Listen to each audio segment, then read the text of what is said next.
Shame shame shame shame on public. Yes, నిజంగా చెప్తున్నా, first time నాకు జనాల మీద మస్తు అంటే మస్తు కోపం వస్తుంది. సోషల్ మీడియాలో ఏం చూపిస్తే అది గుడ్డిగా నమ్మేస్తారా? ఇలా ఎందుకు అంటున్నానంటే, మొన్న జరిగిన కేరళ ఇన్సిడెంట్ గురించి నాకు అది విన్న తర్వాత నుంచి నాకైతే అసలు పిచ్చిలేస్తుంది. అసలు ఏమనుకుంటున్నారు నాకు అర్థం కావట్లేదు. ఫస్ట్ మీకు స్టోరీ చెప్తా, వినండి. కేరళలో ఒక బస్సు వెళ్తుంది. ఆ బస్సులో చాలా మంది జనాలు ఉన్నారు, ఫుల్ రద్దీగా ఉంది. అయితే ఆ రద్దీలో ఆ జనాల్లో దీపక్ అనే వ్యక్తి కూడా ఉన్నాడు. అతనికి 42 years ఏజ్. అతను ఒక టెక్స్టైల్ ఇండస్ట్రీలో వర్క్ చేస్తున్నాడంట. అయితే అదే బస్ లో షిమ్జిత అనే ఒక బేకార్ ట్రావెల్ చేస్తుంది. అయితే అది ఏం చేసింది ఒక్కసారి మీరు ఈ వీడియో చూడండి.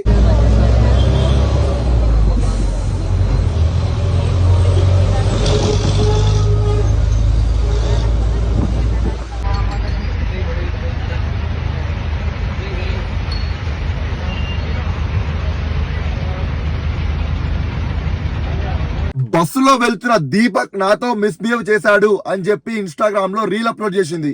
ఆ రీల్ నైట్ కి నైటే వైరల్ అవ్వడంతో దీపక్ వాళ్ళ ఫ్రెండ్స్ అందరూ దీపక్ కి కాల్ చేసి, ఏంటి దీపక్ నువ్వు ఇలాంటివాడివా, అసలు నేను అనుకోలేదు, ఇంత గలీజ్ గా నువ్వు చేస్తావా బస్ లో ఒక చిన్న అమ్మాయితో అని చెప్పి కాల్స్ చేసి అడ్డగోలుగా మాట్లాడిదంట. అదైన తర్వాత ఆ వీడియో వాళ్ళ ఫ్యామిలీ వరకు వచ్చిందంట. ఆ ఫ్యామిలీలో వాళ్ళ కొడుకులు, వాళ్ళ భార్య, పిల్లలు అందరు చూసిరంట. అండ్ కామెంట్స్ ఓపెన్ చేసి చూస్తే కామెంట్స్ లో అంట, ఏంటి అంకుల్ మీరు మంచి రసకులే, ఈ ఏజ్ లో కూడా మీరు ఆగుతలేరు, అసలు మామూలు కాదు, మీరు సూపర్ మీరు అని చెప్పి అడ్డగోల్ నోటికి ఎంత వస్తే అన్ని కామెంట్స్ పెట్టడం. అది చూసి తట్టుకోలేక దీపక్ ఆ రోజు నైట్ వాళ్ళ ఇంట్లోనే సూసైడ్ చేసుకొని చచ్చిపోయిండు.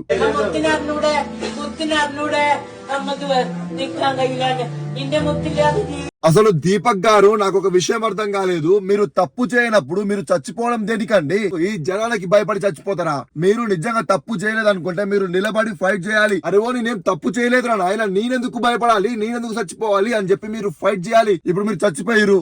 మీరు చచ్చిపోయిన తర్వాత మీ ఫ్యామిలీ, మీ పిల్లలు, నాకు విషయం తెలిసింది ఏంటంటే మీరు మీ మమ్మీ డాడీని కూడా మీరే చూసుకుంటారంట కదా. మరి ఇప్పుడు ఆ అమ్మ నాన్న పరిస్థితి ఏంటి? వాళ్ళ కొడుకు వాళ్ళ అమ్మ నాన్న ముందే చనిపోతే ఆ బాధ ఎలా ఉంటుందో తెలుసా అండి మీకు? అలా చనిపోవడం ఏంటండి? ఆ జనాలు, వావ్, అసలు జనాలకి నిజంగా చెప్తున్నా hands of guys, hands of.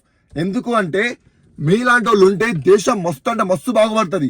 ఎందుకో చెప్తా వినండి. ఆ అమ్మాయి అట్లా వీడియో పెట్టినప్పుడు మొత్తం జనాలు అందరూ ఆ దీపక్ ని ఘోరంగా అంటే ఘోరంగా వేసుకున్నారు. ఫుల్ తిట్టిరు, కామెంట్స్ లో కాల్స్ లో అడ్డగోలు తిట్టి తర్వాత చనిపోయేలాగా చేశారు. అయితే ఎప్పుడైతే ఆ దీపక్ చచ్చిపోయిండో కథం, ఇప్పుడు ఆ అమ్మాయిని తిట్టడం స్టార్ట్ చేస్తారు. వాహ్, ఏం మనుషులరా నాయన మీరు.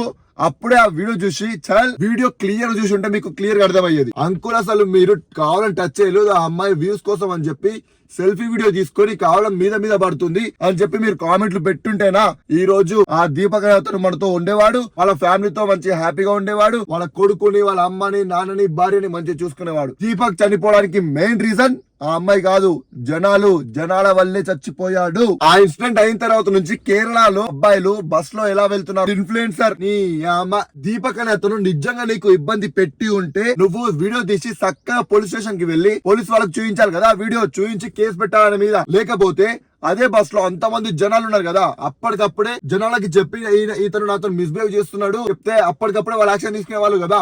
అదేం చేయకుండా నువ్వు మంచిగా వీడియో తీసుకొని ఇంటికి వచ్చి వీడియో అప్లోడ్ చేస్తావు ఇన్స్టాగ్రామ్ లో వ్యూస్ కోసం. నీ వ్యూస్ కోసం ఒక నిండు ప్రాణాన్ని, ఒక అమాయకమైన మనిషి ప్రాణాన్ని తీసుకున్నావు కదనే. నీ వల్ల ఇప్పుడు వాళ్ళ ఫ్యామిలీ పరిస్థితి ఏంటి, వాళ్ళ అమ్మ నాన్న పరిస్థితి ఏంటి, నీకేం తెలిసే? నాకు అర్థం కాదు. తల్లిదండ్రుల ముందే కొడుకు చనిపోతే ఆ బాధ ఎలా ఉంటుందో నీకేం తెలిసే? ఇప్పుడు వాళ్ళ భార్య పరిస్థితి ఏంది, వాళ్ళ కొడుకు పరిస్థితి ఏంది? ఒక్కసారి చూడు, ఆ వీడియోలని చూడు ఎట్లా ఏడుస్తున్నారో మొత్తం ఫ్యామిలీ అంతా నీ వీడియోల కోసం. అసలు ఈ సమాజం ఏడికెళ్తుందో ఏమో నాకైతే ఏం అర్థం కావట్లేదు. అసలు ఇలా తయారయ్యారంటారా నాయన మొత్తం జనాలు. ఫైనల్ గా ఇప్పుడు ఏంటి అంటే ఆ అమ్మాయి మీద FIR ఫైల్ అయిందంట. ఆ అమ్మాయిని పోలీసు వాళ్ళు పట్టుకొని పోయిరు, అరెస్ట్ చేసిరంట. అయితే ఇప్పుడు నా క్వశ్చన్ ఏంటి అంటే, ఇప్పుడు ఆ అమ్మాయి కూడా చనిపోతే నెక్స్ట్ ఎవరిని బ్లేమ్ చేస్తావు? ఆ అమ్మాయి వీడియో పెడితే దీపక్ ని బ్లేమ్ చేసినావు, దీపక్ చచ్చిపోయిండు. ఇప్పుడు ఆ అమ్మాయిని పోలీసు వాళ్ళు పట్టుకోబోయారు. ఇప్పుడు ఆ అమ్మాయి చచ్చిపోతే ఎవరిని బ్లేమ్ చేస్తారు నెక్స్ట్? ఎవరిని నిన్నే అడుగుతున్నా, ఎవరిని బ్లేమ్ చేస్తారో మీకే తెలియాలి. జై శ్రీరామ్, జై హింద్.